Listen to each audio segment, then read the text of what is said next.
Мына биз интернеттен алган маалыматтарыма караганда, ошол Германиядан бир 10 чакты окумуштуу чыгып, Курандан ката табуу максатында изилдөө жүргүзгөн. Кайсыл жерде кемчилик бар? Кайсыл жерде кемчилик? Балким карама каршылык келеби? Балким сөз уйкашсыздыгы болуп калабы? Балким бир сөздөр туура эмес болуп калабы? Же иши кылып Курандын ичинен бир ката табыш керек болгон да. Ошол жерде мен таасирленткен, жанагы интернеттен окуганда, ошол Курандан ката табыша албай, ар тара грамматикалык жагынан, лексикалык жагынан, башка жагынан карап отуруп, анан Курандан бир ката таптык деп, буларды интернетте, журналдарга жарыя кылган да. Ошол ката тапкандыгы бул ар бир пайгамбарга Аллах Таалам Куранда өзүнө жараша муъжизаларды бергендиги туурасында аяттар келет. Мухаммад алейхиссаламга берилген эң чоң муъжиза Куран өзү. Ал эми Сулайман алейхиссаламга жан жаныбарлар, куштардын, курт кумурскалардын тилин үйрөтүп, жана шамалдын кайсыл жака башидирип, Сулайман алейхиссалам өзү шамалды каалаган жака иштете турган мүмкүнчүлүк муъжизаны берген Аллах Таалам. Ошондо Сулайман алейхиссалам бул Намл сүрөсүндө келет.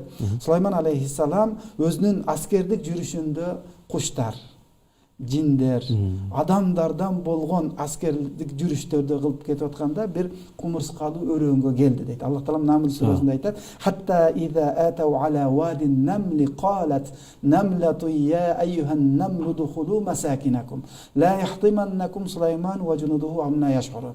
Бул жерде аятта кумурскалуу өрөөнгө келгенде бир кумурска туруп: "Эй кумурскалар, ийниңерге тез киргиле. Сулайман жана анын аскерлери силерди байкабаган акыбалда талкалап, биз эми талкалап деп которуп келгенбиз да, талкалап кетпесин" деген жерге келгенде, булар сөз уйкашты, сөздүк жагынан алганда тахтим, ошо ла яхтиманнакум деген сөз бир гана шише сымал сына турган нерсеге гана иштетиле турган сөз экен. Ушул жерде кумурскага иштетип коюптур деп ката табышкан да. Туура эмес экен. Туура эмес да, ушул жерде кумурскага ошо шише сымал нерсеге иштете турган сөздү кумурска иштетип койгон деп жарыя кылганда, австралиялык окумуштуу карап отуруп, ушуну окугандагы ойлонуп отуруп туруп бир кумурсканы изилдеп көрүүнү ниет кылганда.